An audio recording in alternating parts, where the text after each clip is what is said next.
The music, the style, the glamour, just the delight of Hollywood. Huge movie stars, huge budgets, and huge successes.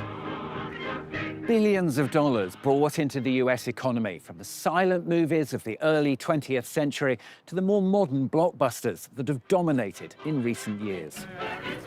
It was in 1911 that the first movie company set up shop in Hollywood, leading into its golden age in the 30s and 40s, with the world's first real superstars like Clark Gable, Ingrid Bergman, and Humphrey Bogart. It was after the Second World War that the first real challenge for Hollywood rose over the hills: television, sucking audiences away to the small screen. Soon, the blockbusters reigned supreme with films like Star Wars. Technology improved as well, leading to other films such as the Marvel movies and Avatar. But then came the perfect storm. First, coronavirus, wiping out production. Then 148 days of the actors and writers' strike. And on top of that came streaming, a painful shift as audiences watch even more from the comfort of their own sofas. Producers as well shifting production to less expensive locations like New Mexico and Georgia, cutting Hollywood production by 40%.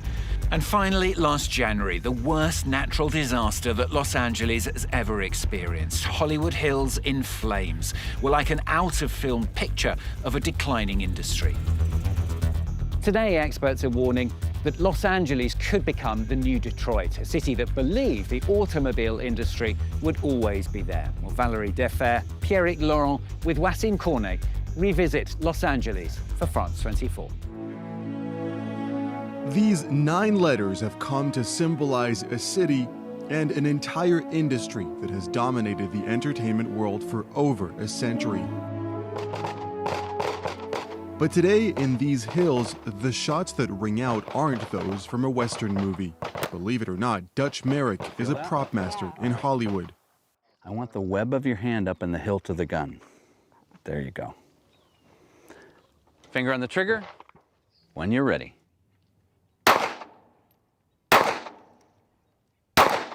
But for the past few months, this has become his main activity, teaching firearm shooting, just like he did over 30 years ago before working for the film industry. You have a very nice grouping, and you're a first star. Oh, shit. Hey, it's like in Hollywood. We're gonna work on the next stage. Every weekend, we bring people out here and teach them basic gun safety. And with no film business to rely on, this has now become my primary income, oddly enough. I never thought I would say that. I always thought that the film business would be my entire life, my entire career. But here I am, back to the good old days of teaching people how to shoot. And I love doing it. I really, really love doing it. But it's not film work. It's not the career that I chose. The entire sector has been affected. His student, Marissa, is an actress. She hasn't had a role in months. I've been she's been like working survival jobs. So it's been disappointing, and it's, I still am really hopeful that it's gonna come back, but there's no kind of indication that's true. Everyone is either leaving or finding something else that they can do to suffer. Is Hollywood on the verge of becoming deserted? The industry is going through a crisis not seen since the 1960s in the rise of television. But this crisis has actually been a series of crises. The pandemic paralyzed filming for 18 months. Then, the recovery was stopped in its tracks by the historic writers and actors strikes in 2023. Filming was shut down for 148 days to secure better wages. Since then, the production of films and series has plummeted. This company has been hit hard by the drop in activity. We started with 2 of these trucks in 2006, and then now we're up to 90 or something now. Over the course of 2 decades, Wes Bailey built a thriving business by renting filming equipment to all of Hollywood. But in the past 2 years, he's had to let go of a quarter of his employees. Wes himself hasn't earned anything in a year and a half. Los Angeles is down about 40% over the last 2 years. I think we're down 38%. We were down 20% in 2023, and it fell another 18% in 2024. So we had to downsize. People had to do 2 jobs, 3 jobs, just so that we wouldn't close our doors. Before the crisis, Wes even built this 3,000 square meter studio. Inside, he meticulously recreated recurring locations in films and shows. It really serves a project to get a lot of different shots, and you can go from hospital to jail to police, bullpen. It's kind of meant to be everything, to the interrogation room, lineup. We even have a morgue. Each set can be rented out for €3,500 per day, but Wes is having a hard time finding clients. The plan was to work with a lot of the true crime shows. You know, if you got Grey's Anatomy or big TV shows, you would have a much more guaranteed long-term project. Unfortunately, we weren't able to get as many of those as we had hoped, especially once COVID hit. It was pretty much done. The pandemic and its restrictions, followed by new contracts that stemmed from the strikes, have made filming much more expensive. To compensate, Wes now hosts projects like this one. We good? Action. A vertical miniseries produced by a Chinese company for social media. For Wes, Hollywood bears significant responsibility for the current situation. I think there's some self-inflicted reasons. I think we trained our competition in other states because when we didn't go back to work as quickly after COVID as some of the states did, the producers made the decision to shoot where they could, and they learned to like other places as well. And those other places aren't even that far. A short 2-hour flight from Los Angeles is the state of New Mexico. Its capital, Albuquerque, is home to 800,000 people and attracts new projects each year. It all began in 2006 with the success of Breaking Bad and its spin-off, Better Call Saul. So this house on the right was in Better Call Saul, is his brother Chuck. That's Chuck's house there. I think we set it on fire in the end. There was a scene, spoiler alert. Cindy McCrossan was a location scout. In total, she worked on 50 episodes. Being a filming location for a show like Breaking Bad made a huge difference. It was steady, consistent work. It was, an incredibly popular, award-winning show that brought a lot of attention to Albuquerque.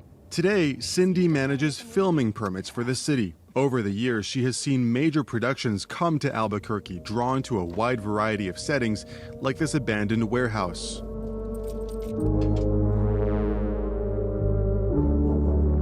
There's been so many films shot in this building. Some big movies, Avengers and Terminator, Salvation, and a lot of the television series.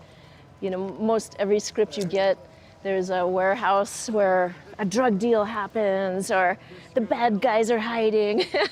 And so just to have this available to film is a great asset. Albuquerque can offer other backdrops to films besides just a desert landscape. You know, we're so much more than just that.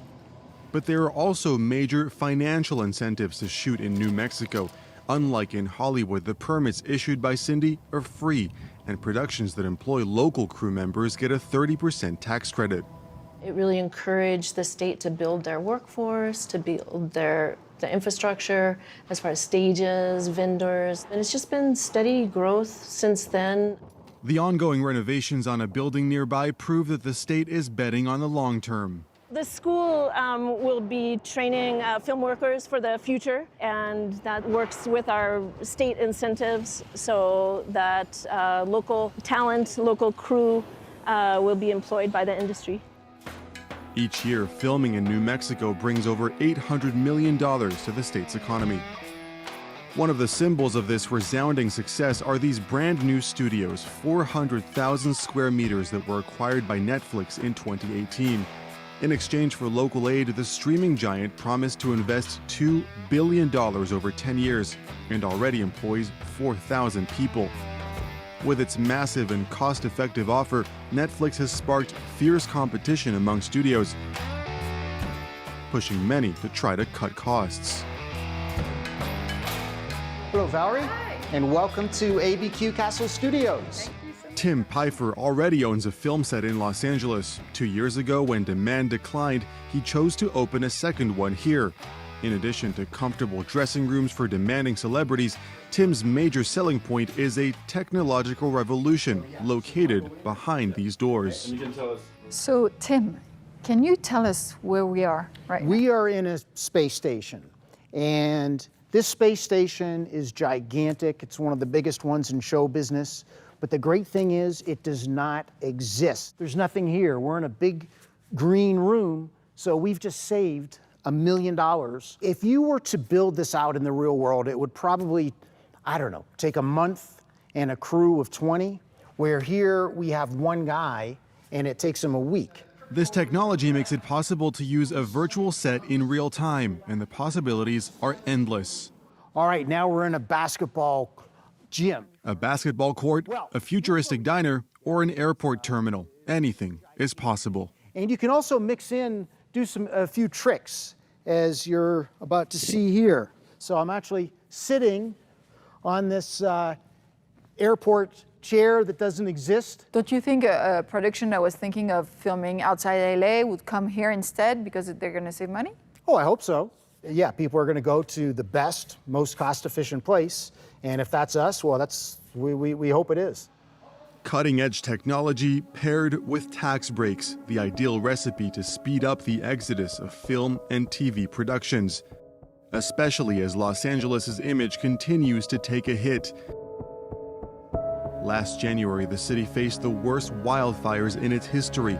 Pacific Palisades, home to many celebrities, saw major destruction. So did Altadena, a middle-class neighborhood where many Hollywood workers live. Dutch Merrick, the prop master and firearms instructor, lost everything here. Part of me feels like, okay, I'm coming home. And then as I get closer and closer, I see all this destruction. And I realize there's no home to come back to. Not for any of us. This whole area is wiped out. A total of 12,000 structures were destroyed in the fires, including his home. This was our garage. As you can see, it's still got a bit of a garage door, a little bit of structure still standing. This was my motorcycle. Dutch also lost all of his gear, including the fake revolvers he uses on set.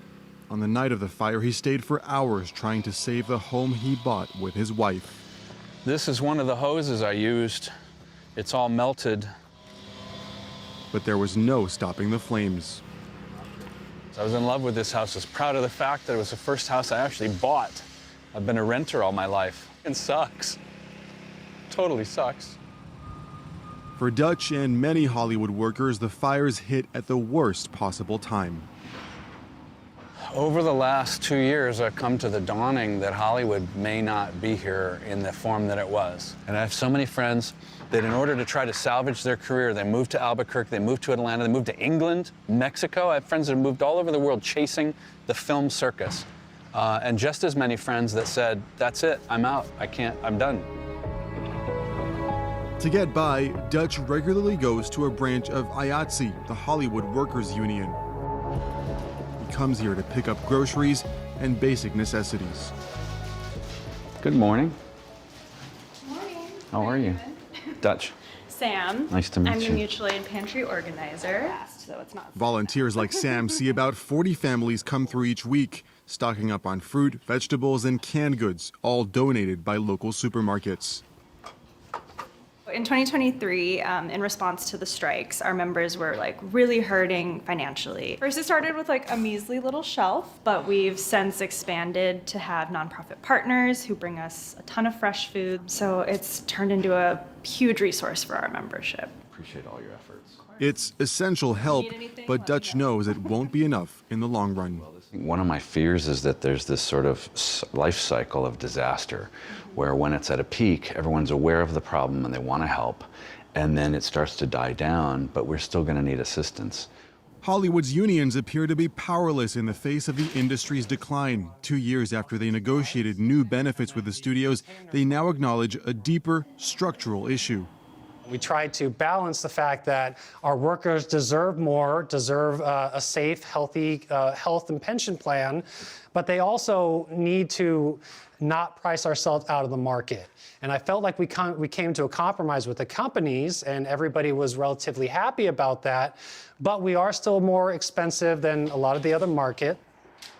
To try to save Hollywood, a group joined forces a few months ago.